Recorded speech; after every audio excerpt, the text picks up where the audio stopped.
Alright, so we're going to do some pork chops today with char siu sauce. So, I got some center cut pork chops, a little bit on the thinner side, but nice size. So, I'm going to season them up.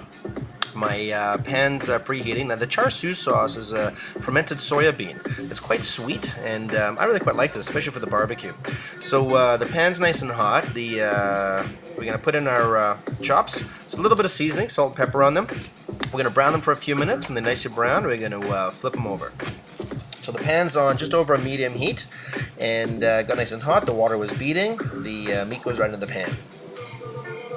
I'm going to put on here some chopped rosemary and chopped thyme. And after about 3-4 minutes, we're going to flip them right over. They flip over nice and easy, no oil in the pan. And when we flip them over, I'm going to add a few more yummies to the dish. So now that it's flipped over nicely, what I'm going to add is going to be some onions. Now the onions I'm going to put right where this the steel. Some of the fat coming to the pork has helped saute up the onions.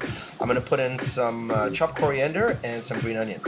Now the char siu sauce, I put about 3 tablespoons in here, and it's very thick. It's almost like a thick honey. It's quite sweet, which is nice. So just make sure to spread it all around the place. What we're going to do is we're going to cook that into the pan and even reduce a little bit more.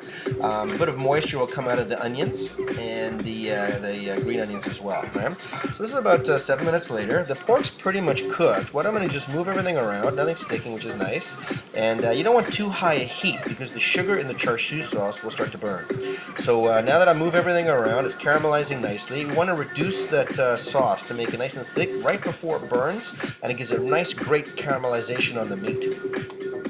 So that's all good to go. I'm going to add a little bit of soy sauce in here, and that's going to help caramelize a little faster, and they're good to go. I'm going to serve that with some corn and some vegetables and some rice. And that's Chef Warren's cooking at dinner for 2.